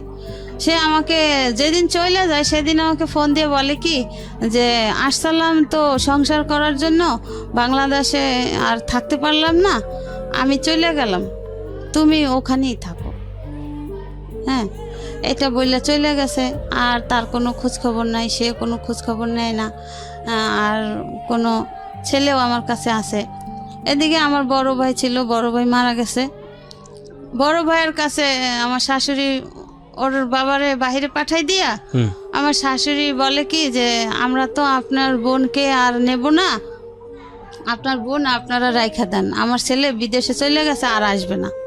হ্যাঁ, এটা বলার পরে আমার ভাবি বলে কি ঠিক আছে যদি না নেন, যদি আপনাদের ছেলে আমার বোন নিয়ে সংসার না করে আমার ননদ দিয়ে, তাহলে তার আমরা জোর করে করাইতে পারবো না, তাহলে আপনাদের ছেলে আপনারা নিয়ে যান। বলে না, আমাদের ছেলেরও আমাদের দরকার নেই, ছেলেও ছেলের মার কাছে থাকুক। এইভাবে তো মনে করেন এতদিন গেছে, এখন আমি সবার সাথে যোগাযোগ করি, আমার সাথে কেউ যোগাযোগ করে না, সবার ফোন দিলে ফোন কাইটা দেয়, বা তখন ঘরে টিএনটির লাইন আছে, ফোন দিলে ফোন ধরে না। এরপরে মনে করেন সে চলে যায়, এই কথা বলে, আর কোনো খোঁজ খবর নাই। আমার শাশুড়ি এই কথা বলে। হ্যাঁ, এবার ঠিক আছে, আমার ভাইরা বলে কি ঠিক আছে তুই তো অসুস্থ, ঠিক আছে থাক, দেখি ও আবার বাংলাদেশে আসুক, কবে আসে। এরপরে তারা বলে কি আমার শাশুড়ি আমার বড় ভাইকে ফোন করে বলে কি যে আমার ছেলে তো আপনার বোনকে নিয়ে সংসার করবে না, আপনি আমার ছেলে ডিভোর্স দিয়ে দিয়েছে, আপনি আয়শা নিয়ে যান। তখন আপনার ছেলে কোন ক্লাসে পড়ে? আমার ছেলে তখন 6-এ প্রথম সেমিস্টার পরীক্ষা দিতেছে। আচ্ছা, সে 12 সালে। ওকে। হ্যাঁ, এরপরে মনে করেন আমার ভাই কয় এটা কি ধরনের কথা? এটা ফোন করে কে ফোন করে বলছে? আমার শাশুড়ি। শাশুড়ি ফোন করে বলছে? হ্যাঁ, ওর দাদি। ওকে। আর আমার স্বামী তো সেই ডিসেম্বর মাসের তারিখটা আমার মনে নাই, সে ফোন করে বলছে যে আসসালাম থাকতে, আর থাকতে পারলাম না মা বোনের জ্বালায়, তুমি ওভাবে থাকো আর আমি চলে গেলাম, আমার জীবনে সুখ নেই। এই কথা বলে সে মানে বাহিরে গিয়ে আমাকে ফোনটা দিছিল, বাংলাদেশে থেকে আর ফোন টোন দেয় নাই। তো এইভাবে গেছে, এইভাবে করতে করতে এখন আমি শুনি কি যে আমার শাশুড়ি আমার স্বামীকে বিয়ে করাবে, মেয়ে দেখতেছে, ডিভোর্সটা হয়ে গেছে। না, এর ভিতরে আমি কোনো কাগজপত্র কিছুই পাই নাই। আচ্ছা। তো আমার এদিকে আমার এক খালাতো ভাসুর আছে, এই মিরপুরে বাড়ি, সে একজন লয়ার, তার সাথে আমি কথা বলছি, প্রায় সময় কথা বলছি ভাইয়া এই ব্যাপার, এখন আমি কি করতে পারি? বলছে দেখো তোমার শ্বশুর পছন্দ করে আনছে, সে তো মারা গেছে, আর যেহেতু তোমার শাশুড়ি, এখন বাড়িটা হয়েছে তোমার শাশুড়ির, ঢাকার এই বাড়িটা আমার শাশুড়ির, এখন তোমার শাশুড়ি তোমাকে পছন্দ করে না, আর আমরা জানি যে আগেও তোমাকে পছন্দ করতো না, এখন তোমার উপরে অত্যাচারের মাত্রাটা খুবই বাইরে গেছে, এখন তোমার স্বামীও নাই, তুমি এখানে এসে কি করবা? হ্যাঁ, তার সাথে থাকো, দেখো কবে আসে বাংলাদেশে, ও আসলে তুমি আসতে পারো, কিন্তু এখন তোমার স্বামীও নাই, শ্বশুরও নাই, তুমি কার আশ্বাসে আসবা? কিন্তু সে তোমাকে রাখতে চায় না, তার ঘরে সে তোমাকে থাকতে দিবে না। ও এর ভিতরে একটা জটিল কথা রেখে গেছি ভাইয়া। কথা হয়েছে আমার শাশুড়ি আমার সাথে একে তো আমাকে পছন্দ করতো না, ঠিক আছে, আরো মনে করেন আমার যে কয়েকটা ননদ আছে বড় বড়, হুম হ্যাঁ, ওরা না মনে করেন বিভিন্ন রকমের ছেলেদের ঘরে আইনা আড্ডা দিত। তো ওগুলো আমি পছন্দ করতাম না, তাই আমার রুমে পর্যন্ত নিয়ে যাইতো। তো আমি একদিন আমার ননদদেরকে বলি কি যে দেখো তোমরা যাই যা করো ওই ড্রয়িং রুমে অন্য রুমে করো, কিন্তু আমরা এই পরিবেশে বড় হই না, আর এগুলো আমার ভাল লাগে না, আমার বিছানায় কেউ আইসো না। হুম আর শাশুড়িকে বলছি কি যে আম্মা এগুলো তো আপনার মেয়ে, এদেরকে বিয়ে দিতে হবে, আর ওরা যা করে এগুলো আবার আমার শ্বশুর পছন্দ করতো না। কি রে ভাই সত্যি কথা বলি, এখানে বসে কেউ মিথ্যা কথা বলতে পারবে না। তো এই কাজটা করতো গিয়ে আপনার এক স্কুলের যে ব্যাচেলার স্যাররা আছে না, ব্যাচেলার ভাড়া দিত, দোতলায় ব্যাচেলার ভাড়া দিত। তাই রাতের বেলা তারা টিভি ছাইরা, টিভির ড্রয়িং রুম আছে না, ওর রুমে বসে আড্ডা গল্প গুজব করতো। পরে মনে করেন তো এখন ওই ভাসুরের সাথে আমি এইভাবে আলাপ করছি, আলাপ করার পরে মনে করেন ভাসুর আমাকে এইভাবে বললো এগুলো কি ডিভোর্সের পরের ঘটনা, ডিভোর্সের আগের ঘটনা? না আমি তো ডিভোর্স পাই নাই তখন এই ব্যাপারে, তখন ডিভোর্স হয়ে গেছে অলরেডি? আমি তো জানি না, আজও পাই নাই ভাই। মানে এই ঘটনার পরেও আপনি এগুলো কন্টিনিউ করে গেছেন? ডিভোর্স আপনাকে জানাইছে আপনার ভাইকে? হ্যাঁ। তো আপনার ভাই আপনাকে বলেনি যে এটা করেছে? না ভাই বলছে যে তোর শাশুড়ি এই কথা বলছে, সে অন্য অন্য লোক দিয়ে আর কি, ওই যে যারা রায়বাড়ি করছে না সেই রাইবারদের মাধ্যমে যে তাদেরকে বলেন আয়শা বুঝা নিতে কাবিনের টাকা টোকা। আচ্ছা, তো আপনি কি করলেন এরপরে? তো এরপরে মনে করেন এখন আমি ওই উকিলের সাথে কথা বললাম, আমার ভাসুরের সাথে। সে বলছে যে দেখো, আপনার ভাসুর আপনার উকিল? আমার উকিল না, আমার এক খালাতো ভাসুর উকিল। ওকে, আচ্ছা, তারপর? মানে তার সাথে আমি আলাপ করছি এই কথা শোনার পরে যে ভাইয়া এরকমই শুনি, বলে তুমি লোকমুখে কথা শুনবা কেন? এটা তো যদি তারা এই কাজটা করে থাকে তাহলে তো সেটা তোমার কাছে যাবে। হ্যাঁ, তুমি যাইলে পরে তুমি কিছু বলতে পারো, কিছু করতে পারো, সেটা তুমি অ্যাকসেপ্ট করলে করতে পারো, না করলে না করতে পারো, কিন্তু তুমি লোকমুখের কথা কেন শুনবা? হ্যাঁ, এটা হইতে পারে না, এটা কেন হবে? এরপরে আমি বলছি তাইলে এখন আমি কি করতে পারি? বলে দেখো তুমি ধৈর্য ধরো, তুমি এত বছর শ্বশুর বাড়ি স্বামী ছাড়া ছিলা না, এখনো তুমি থাকো, যেহেতু বাপের বাড়ি দিয়ে আসছে থাকো, ভাই বেড়াদাররা তোর ফালাই দিবে না, থাকো, দেখো ও কবে আসে, তখন তুমি আইসো। এখন যেহেতু তোমার শাশুড়ির বাড়ি, এটা তোমার স্বামীরও বাড়ি না, শ্বশুরেরও বাড়ি না, এখন যেহেতু তোমার এখানে অ্যাকসেপ্ট করতেছে না, সে পছন্দ করে না, আগেও করে না, এখনো করে না, তো এখন তুমি এখানে এসে কি করবা? যাক তুমি ওখানে থাকো। এই আমার ওই ভাসুর বলল যে এটা তো তুমি পাও না, তুমি লোকমুখের কথা কেন শুনবা? এটা তো যদি সত্যিকারে হয়ে থাকে তুমি তো এটা পাবা, তোমার কাছে যাবে, পিয়ন নিয়ে যাবে। হ্যাঁ, যাক ভালো কথা। এরপরে সে 15 সালে আসছে, আমার স্বামী 15 সালে আসছে, সেই 12 সালে যাইয়া আবার 15 সালে আসছে। আসার পরে আমি মনে করেন লোকের কাছে শুই না, আমি ছেলেকে নিয়ে আয়সা করছি। আয়সা শুনি কি যে সে যেদিন আসছে তার পরের দিনে আমার শাশুড়ি তাকে লুকাইছে, মানে আমি যেন আসলে না পাই বা বাড়িতে না উঠতে পারি, এই জন্য সে কুয়াকাটা তার বোন আছে, বোনদের বাড়ি পাঠাই দিছে। আচ্ছা, লুকানোর পরে কি হয়েছে? এরপরে আমি মনে করেন তাদেরই আত্মীয় স্বজনরা আমারে ফোন করে বলছে যে ও তো আসছে, ও এরকমের এইখানে আছে, তো যেহেতু তুমি ঢাকাতে যাইতে নিয়েও শুনলা যে নাই, তো তুমি তোমার স্বামীর কাছে যাইতে পারো, গিয়ে দেখো যে কি বলে। এরপরে আমারে তারা ঠিকানা দিল, যাদের বাড়ি আছে তারই ভাই আমারে ঠিকানা দিল যে ভাবি তোমার তো ছেলে বড় হয়েছে, তোমার ভয় কি, তুমি ছেলে নিয়ে যাও।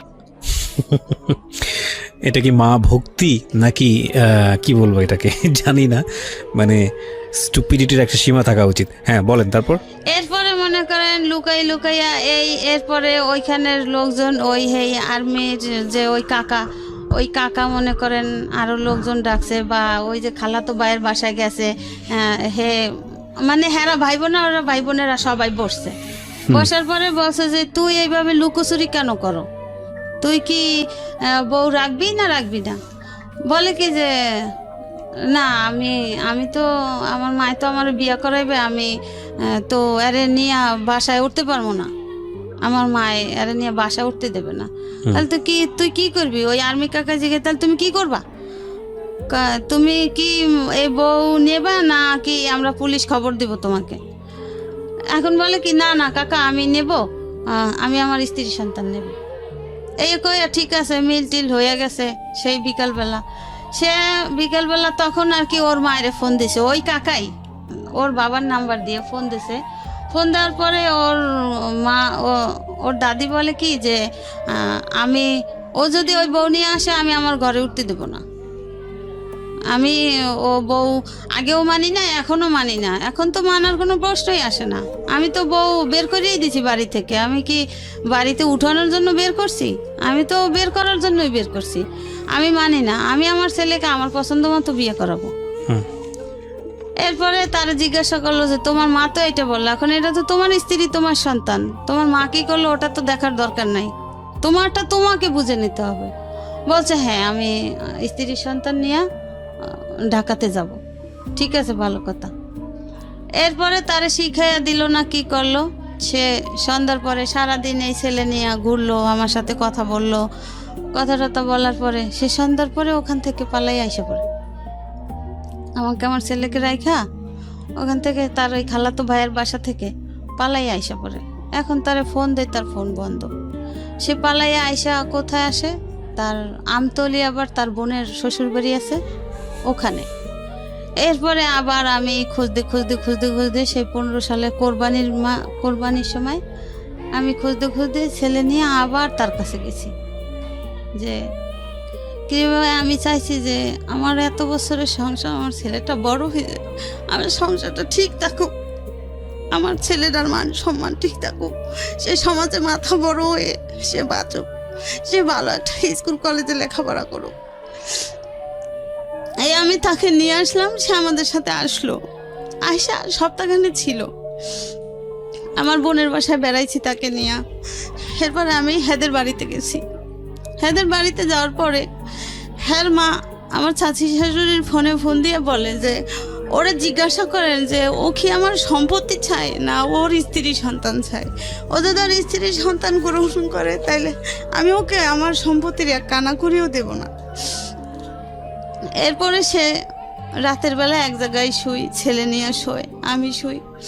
এটা কি মানে আপনার শ্বশুর বাড়িতেই আপনারা একসঙ্গে থাকছিলেন আলাদা আলাদা করে? হ্যাঁ, শ্বশুর বাড়ি বরিশালে, কাশীপুর। এরপরে সে ফজরের আজান দেয়, তখন আমাকে বলে কি তানভীর মা ওঠো, নামাজ পড়বো না? আমি বলছি হ্যাঁ নামাজ পড়বো। এই কথাটা বললে সে খিবরে ভাই সে যে বাইরে নামে আর সে ঘরে ফিরে না। এরপর সে পালাইয়া ঢাকাতে আইসা পড়ে, আমাকে আমার ছেলেকে ওখানে রেখা। এখন আমার চাচি শাশুড়ি বলে কি, আমার সেই চাচা শ্বশুর বাহিরে থাকে থাইল্যান্ডে। এখন আমার চাচি শাশুড়ি বলে কি যে তোমরা বাড়িতে চলে যাও, আমি ঢাকা যাব। এদিকে তার আবার আমার চাচাতো দেবর একটা মেয়ে নিয়ে ঢাকাতে এসে পড়ছে, এই খবর জানতে পারছে, এখন সে ঢাকাতে আসবে। এখন আমি কার কাছে থাকবো? এরপর আমি আমার বাবার বাড়ি চলে যাই।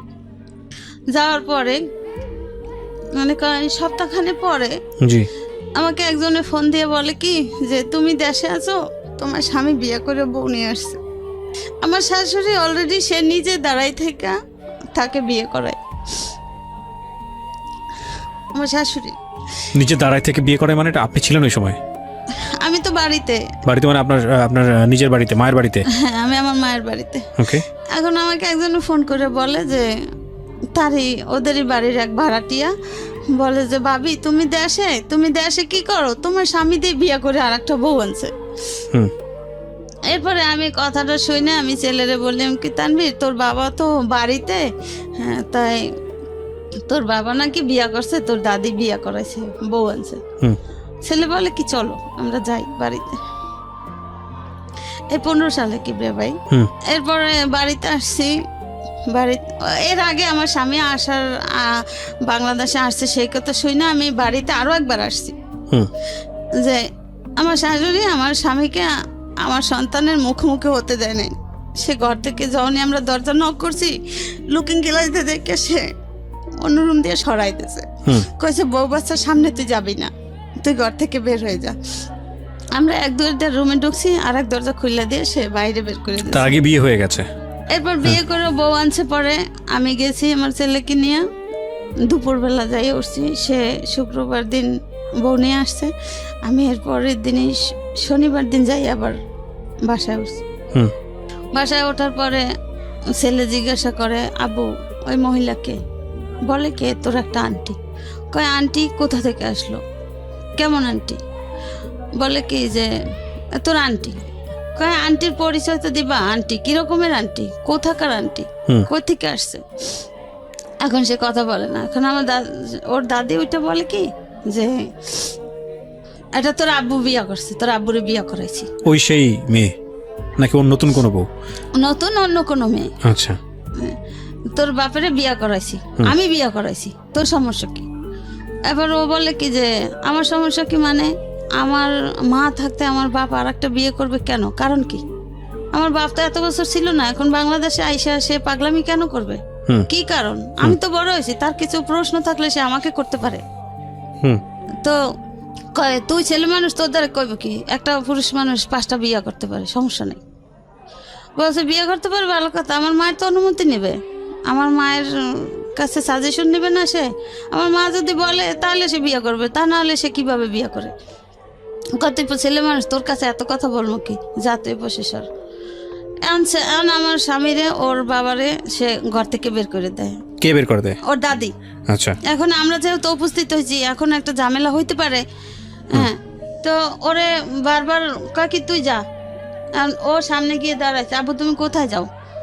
আমি একটু বাহিরে যাই, কাজ আছে। কয় ঠিক আছে, তোমার বাহিরে কোথায় কাজ, চলো আমি তোমার সাথে যাব।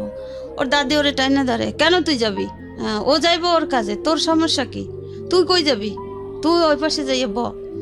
এইভাবে করতে করতে মনে করেন এখন ওর বাবারে যখন এক পর্যায়ে ও ঘর থেকে বের হইতে না দেয়, ওই মুহূর্তে আমার মেজ ননদের মেয়ের জামাই, সে গাজীপুরে সমরাস্ত্র কারখানায় চাকরি করে, ওরাও উপস্থিত ছিল ওখানে।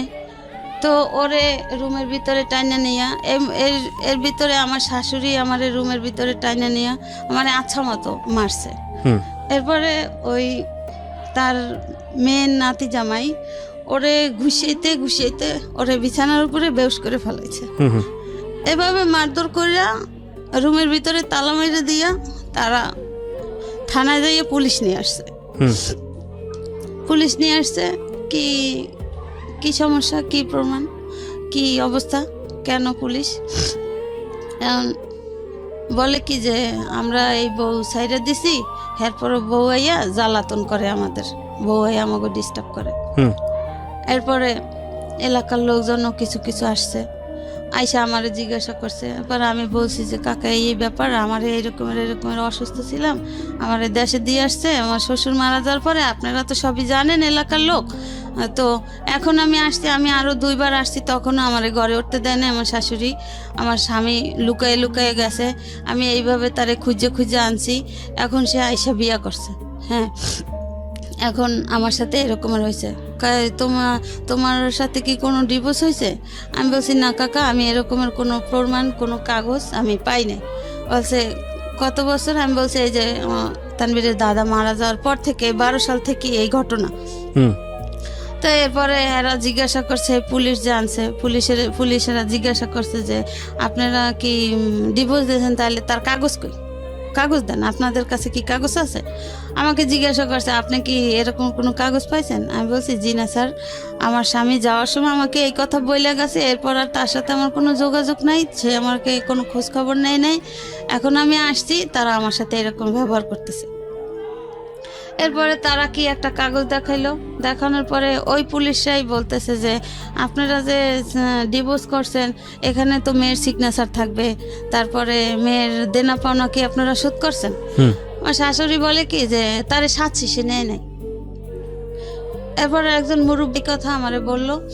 এরপরে আমি একজন লোক নিয়ে আমি দক্ষিণখান থানায় গেলাম। দক্ষিণখান থানায় যাওয়ার পরে ঘটনা বললাম যে স্যার এই ঘটনা। তো একজন ওসি কেস লিখতে নিয়ে অর্ধেক লেখছে স্যার ভাইয়া, লেখার পরে তার একটা ফোন আসছে, সে কাগজটা ছিঁড়ে ফালাই দিছে সঙ্গে সঙ্গে। হ্যাঁ, সে ওই যে লেখছে যতটুকু আমার শিকার অব্দি আমার মুখের জবান, সে ওই কাগজটা ফালাই দিছে। এখন সে আর আমাকে কিছু জিজ্ঞাসাও করে না, আর কিছু লেখেও না। এখন আমি অনেক সময় বসে আছি পর আমি যাকে নিয়ে গেছি সে আবার আমার ইশারা দিয়ে ডাকছে, বলছে কি ব্যাপার, তুমি কাগজটা এখনো আনতে পারো নাই? আমি বলছি ভাইয়া উনি তো কাগজটা লিখতেছে না, উনি কাগজটা লিখতেছিল, একটা ফোন আসছে, উনি কাগজটা ছিঁড়ে ফালাই দিছে, এরপর তো আমাকে কিছু জিজ্ঞাসা করে না, লেখাও না। এরপর ওই লোক গেছে যে এ মহিলার কি খবর, কি কি অবস্থা, মহিলা কতক্ষণ যাব তাই সব বসে আছে। এরপর ওই দারোগা না ওসি সে বলছে যে এই মহিলার অন্য রুমে পাঠাই দেন, এখানে আমি কিছু করতে পারবো না, এটা আমি করি না, এই এলাকাটা আমি করি না। এরপরে অন্য রুমে গেলাম, অন্য রুমেও জিজ্ঞাসাবাদ করার পরে আমার নামটা যখন জিজ্ঞাসা করলো, আমি যখন ঠিকানাটা বললাম, সেও অফ হয়ে গেছে, সেও আর কিছু বলে না। এরপরে আমি কই কী ব্যাপার ভাই, আমি কি বসে থাকবো? এরপর কিছুক্ষণ পর আবার ওই লোক, কী ব্যাপার আপনার কাজ হয় নাই? আমি বলছি না, উনি তো কিছু বলে না, উনি তো কিছু করতেছে না। এরপরে ওই লোক জিজ্ঞাসা করলো যে কী ব্যাপার, কী সমস্যা? বলছে না এখানে কিছু হবে না, এরে কোর্টে যাইতে হবে। তখন ডিসেম্বর মাস, এরে কোর্টে যাইতে হবে। তা কোর্টে কিভাবে যাব? কোর্টে কেন? যে এর মীমাংসা হইতে হলে তার কোর্টে যাইতে হবে। কারণ আমার সাথে তো, আমি তো ছেলে নিয়ে গেছি, আমার সাথে তো আর কেউ নাই, আর আমি এখন কোর্টে কিভাবে যাব? এরপরে যাই হোক, এদিকে আমার ছোট ননদের হাজব্যান্ড আমার ফোনে ফোনে বলতো যে ভাবি তুমি ওই জায়গায় যাও, ওই জায়গায় যাও।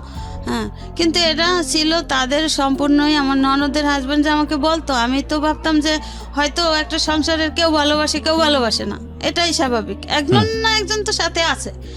তো এর কথা মতো আমি কাজ করতাম, কিন্তু পরে জানতে পারলাম যে এরা সম্পূর্ণ তাদের সাজানো। আচ্ছা। এরপরে মনে করেন এই যে গেলাম, মাইটের খাইয়া আর কিছু করতে পারলাম না। এবার ছেলে নিয়ে দেশে চলে গেলাম। দেশে যাই এভাবে করে ছেলেরে এসএসসি পাস করাইলাম। এখন ছেলে কলেজে পড়ে, আর আমার স্বামী সেই যে গেছে আর আসে নাই। ওকে। এখন আর সে বাংলাদেশে আসে নাই, আর এই পর্যন্ত কোনো যোগাযোগও নাই, ছেলেরও কোনো খোঁজ খবর নেয় না। আমি ভাই ছেলেটা নিয়ে অনেক সমস্যা আছে, যে মনে করেন আমার বাবা মা নাই, আমার ভাই বেরাদাররা যার যার সংসার নিয়ে ব্যস্ত, আমি ছেলেটাকে নিয়ে কিভাবে মানুষ করি? আর আমি একটা স্কুলে চাকরি করি, সেখানে সামান্য কিছু বেতন পাই। ডিভোর্স হয়েছে আপনার কবে, কত সালে এটা? তারা বলতেছে যে সেই 12 সাল। এখন আপনি কোনো কাগজপত্র পান নাই? না। আর এত ঝামেলা যে হয়েছে, আমি যে গেছি তারা কোনো কাগজ দেখাইতে পারে নাই।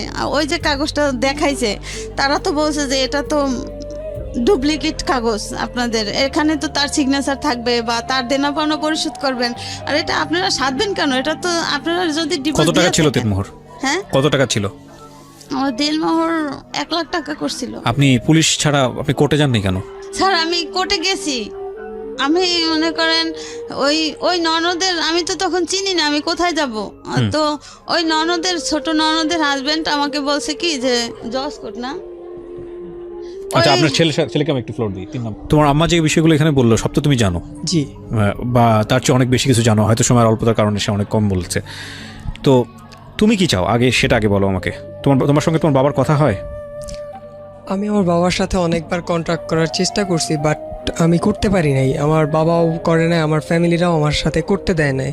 আচ্ছা, তুমি তোমার বাবার সঙ্গে, তোমার বাবার এখন কি আছে, মানে উনি কি বাংলাদেশে থাকেন নাকি দেশের বাইরে থাকে? আমার বাবা এখন বাহিরে আছে, এটা জানি। আর ওনার যে সেকেন্ড ফ্যামিলি, ওনারা কি বাংলাদেশে?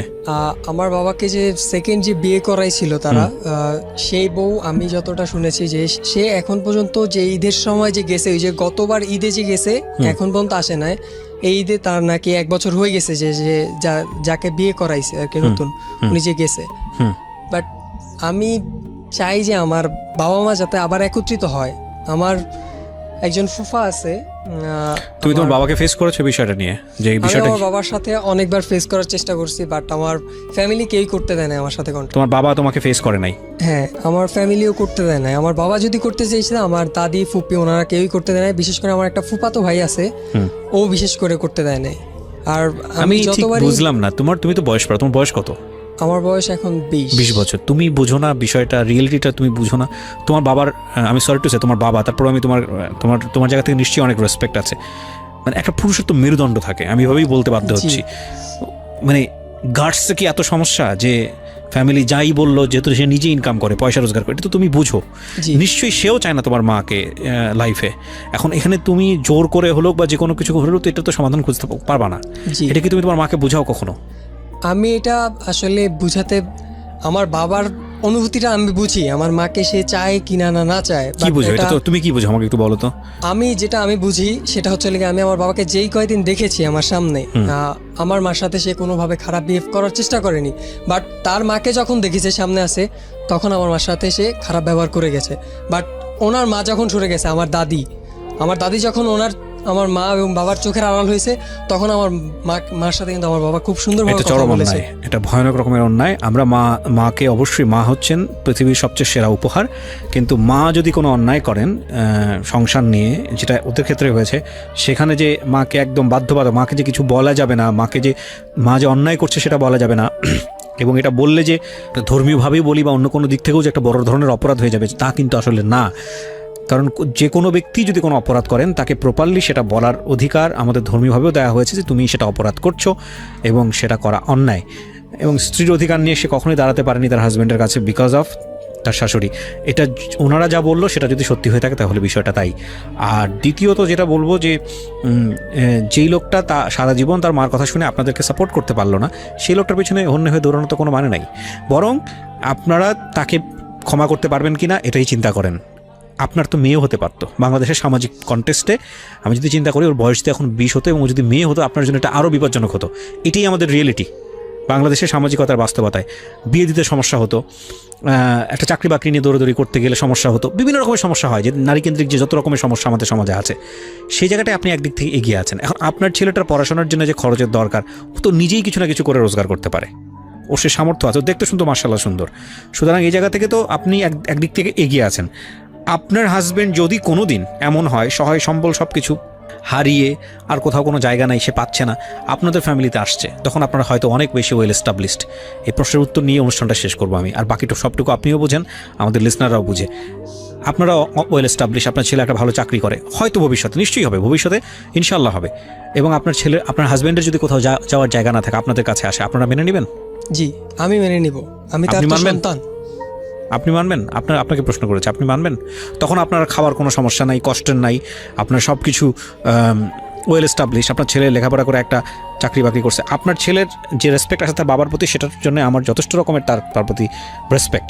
কিন্তু আপনি কি পারবেন আপনার হাজব্যান্ডকে মেনে নিতে? ধরেন বৃদ্ধ বয়সে তার কোথাও কোনো যাওয়ার জায়গা নাই, তার মাও বেঁচে নাই, তার যে সংসার সে সংসারও নাই, কেউ তাকে জায়গা দিচ্ছে না, আপনার ঘরে আসছে, আপনার কাছে শেল্টার চাচ্ছে, আপনি পাবেন তাকে জায়গা দিতে? একদম ভিতর থেকে যেটা আসবে সেটাই বলবেন, অনেস্ট ওপিনিয়ন। স্যার আমি সেটা বলতে পারি না, হয়তো উনি কনফিউজ এবং উনি পারবে না, কারণ ওনার জায়গা থেকে উনি যতটা কষ্ট পাইছেন, এই কষ্টটা ভয়ানক রকমের কষ্ট। 13 বছর বয়সে বিয়ে হয়েছে একটা ভদ্রমহিলার। আপনি একটা জিনিস চিন্তা করে দেখেন, ওনার লেখাপড়া কিন্তু তেমন একটা না, 6-7-এ পড়া অবস্থায় বিয়ে হয়েছে। এবং আমাদের গ্রামীণ সমাজের জায়গাটা থেকে আমি গল্পটা শুনছিলাম, এরকম অসংখ্য মহিলা আছেন যারা বছরের পর বছর কষ্ট করে যান, বছরের পর বছর হাজব্যান্ডকে কাছে পায় না, এবং মানে ওই যে কথা আছে না, বুকে পাথর বাঁধা, কলিজায় পাথর বেঁধে অপেক্ষা করেন একটা দিনের জন্য, একটা সময়ের জন্য, যারা আসবেন দেশের বাইরে থেকে, 10টা দিন ভালো থাকবেন, একটু সময় আবার ওই বছরের পর বছর অপেক্ষা করবে। এই ভদ্রমহিলা না পেয়েছে স্বামী, না পেয়েছে সংসার, এবং জীবনে যেই দায়িত্বটা পেয়েছে সন্তান মানুষ করতে গিয়ে, সেটাও তিনি যথেষ্ট কষ্ট দুঃখ করে সন্তানকে মানুষ করার চেষ্টা করেছেন। সন্তান মাশাআল্লাহ এখন বড় হয়েছে, সে হয়তো নিজের পথ দেখতে পারবে, কিন্তু সবচেয়ে দুঃখজনক হবে এই সন্তান যদি তার মাকে যদি ভবিষ্যতে ঠিকমতো টেক কেয়ার না করে। আপনি আমাকে এটা বলেন তো, আরেকটা প্রশ্ন আপনাকে করি, আপনার সন্তান যদি এরকম একটা বিয়ে করে, যে সে বিয়ে করার পরে সে বায়াস্ট হয়ে গেল তার স্ত্রীর প্রতি, এবং তার স্ত্রী চাচ্ছে আপনার কাছ থেকে তাকে দূরে সরাইতে, এবং সে দূরেই সরাই নিয়ে গেল, আপনার ফিলটা কী হবে? ভয়ানক হবে, আমি জানি। কিন্তু আপনি যদি তার ওয়াইফকে সহ্য করতে না পারেন, আপনি কি আপনার সন্তানকে তার ওয়াইফের কাছ থেকে সরাবেন? না স্যার, এটা আমার অন্তর থেকে আমি বলছি যে আমি যতটা কষ্ট পাইছি আমার শাশুড়ি, ফ্যামিলি, স্বামী দিয়া, আমার ছেলের জীবনে এরকমের কষ্ট আসুক আমি সেটা কখনো চাইবো না, এবং আমরাও সেটাই চাই, কখনো চাই না, আমরাও সেটাই চাই। আমরা কিন্তু অনেক ক্ষেত্রে চাইবো আমার ছেলে ভালো থাকুক। আমরা কিন্তু এটা অনেক ক্ষেত্রে শুনি, বউ শাশুড়ির যে সম্পর্ক আমাদের সামাজিকতায়, আমরা অনেক সময় শুনি শাশুড়িরা অনেক বেশি টর্চার হচ্ছেন বউয়ের দ্বারা, বউ বড় না মা বড়, বউ বড় না শাশুড়ি বড়, এইসব ধরনের অনেক কথাবার্তা আমরা শুনি। আজকে যে গল্পটা আমরা এখানে পেলাম, এটা খুব দুঃখজনক যে একজন শাশুড়ি, হয়তো তার জায়গা থেকে অনেক কিছু বলার ছিল, কিন্তু একটা সংসার ভাঙার দিকে নিয়ে যাওয়া, একটা সংসারকে উদ্বাস্তু করে